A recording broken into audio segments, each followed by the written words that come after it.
And welcome back to The Factor Uncensored. Recently, President Biden put yet another pause on student loan payments for the estimated 43 million people in the United States that has them.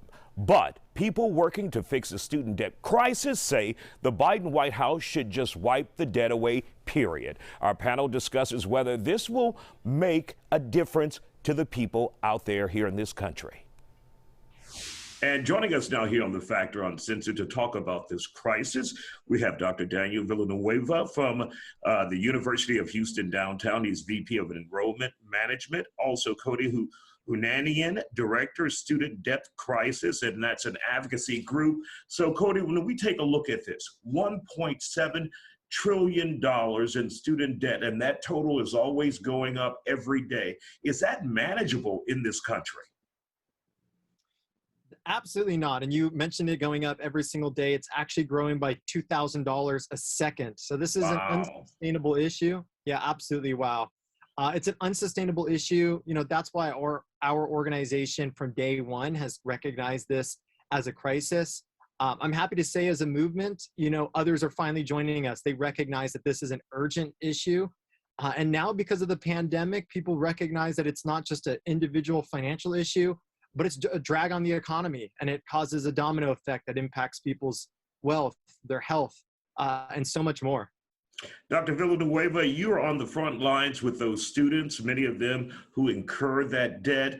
However, we will say that UHD has been voted one of the most affordable schools in the country.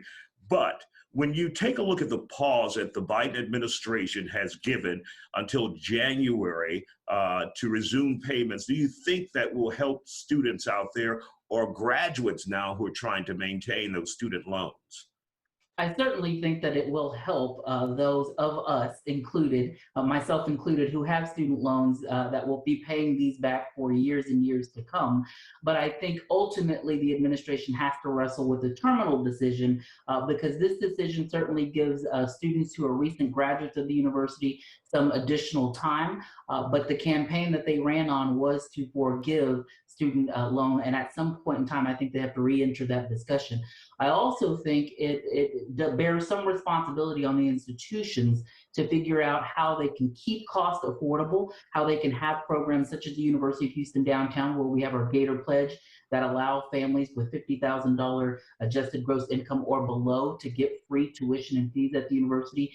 As part of President Biden's new American Rescue Plan Act, there was some COVID funding that was allocated to universities, public and private institutions all across the state, where students right now can go into higher education and collect some of those funds to help suppress the need for those student loans. So if there are students out there, I would encourage them to get enrolled at your local community college or university. Certainly the University of Houston downtown, we have a program that by Friday, August 13th, which is approaching, we have these funds available for you. And I know many other institutions do that will help students with their student loan debt.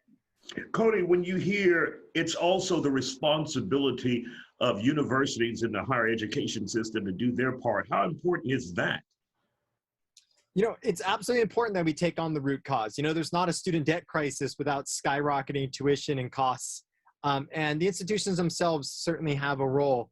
But, you know, I also feel for the administrators of these institutions. We are still facing, in many areas, state investment in higher education lower than where we were previously compared to before the recession. I mean, over a decade ago.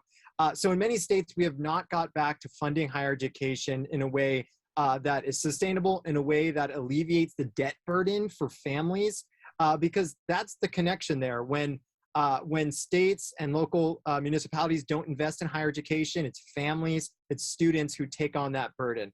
So, you know, I absolutely agree. Institutions need to keep costs down, make sure that tuition is affordable. But as a society, we have to recognize that we have to invest in higher education because it's a public good. When our citizens, when our neighbors and families are educated, we all benefit. If we make that investment, institutions can lower their costs and will address the root cause of the student debt crisis. And Dr. Villanueva, we have seen a commitment from progressives in the Democratic Party who are pushing for total forgiveness. In the last 30 seconds we have here, how likely will that be with the Biden administration? Total forgiveness of debt, I think, to the tune of at least $50,000. Although I would personally enjoy it, I don't think it's very likely. I think the indicators have been that there is some options for some forgiveness, but it's certainly not around $50,000. And really, the Biden administration has now prioritized free community college tuition for the future of higher education, rather than really looking at where student loan debt is for those of us that have already taken it out. So I don't think that there will be a resolution to it. My best advice to students is to look out for the scholarship opportunities, register early, and as my colleague Cody here indicated, states have to invest in the future of higher education because it's the economic engine of the state. The debt is too damn high, and so is the rent.